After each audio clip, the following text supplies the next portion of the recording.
जब लोग द्वारका के अंत की बात करते हैं तो वे समुद्र को दोषी मानते हैं, परंतु उस विनाश का बीज कहीं पहले बोया जा चुका था, सांब के जन्म से। यह वही सांब था जिसे श्री कृष्ण ने शिव की तपस्या कर प्राप्त किया था।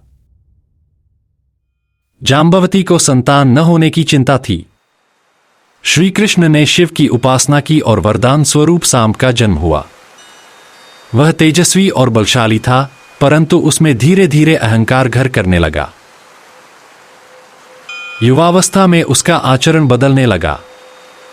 वह अपनी शक्ति और रूप पर गर्व करने लगा और दूसरों का उपहास उड़ाने लगा। इसी अहंकार ने एक दिन एक बड़ा अनर्थ कर डाला। कुछ यदुवंशी युवकों ने मिलकर सांब को स्त्री का वेश पहनाया और महर्षि दुर्वासा से प्रश्न किया, बताइए, यह स्त्री किस पुत्र को जन्म देगी? यह मजाक ऋषियों के लिए तप का अपमान था। दुर्वासा ऋषि ने क्रोधित होकर शाप दिया, तुम्हारे गर्भ से एक लौह मुसल उत्पन्न होगा जो संपूर्ण यदुवंश का नाश करेगा। ऋषियों का शाप कभी व्यर्थ नहीं जाता। कुछ समय बाद वह शाप सत्य सिद्ध हुआ। सांब के उदर से एक भारी लौह मुसल निकला।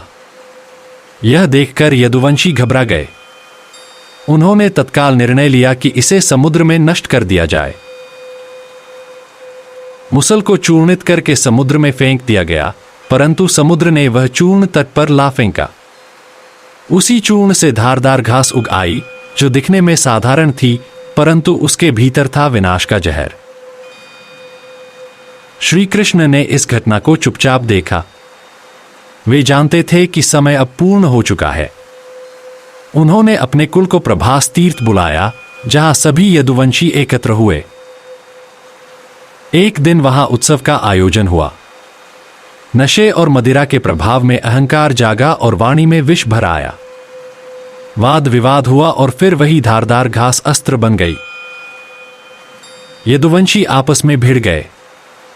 वही वीर जिन्होंने महाभारत में अद्भुत पराक्रम दिखाया था, अब एक दूसरे को नष्ट कर रहे थे। युद्ध इतना भीषण था कि कोई नहीं बचा।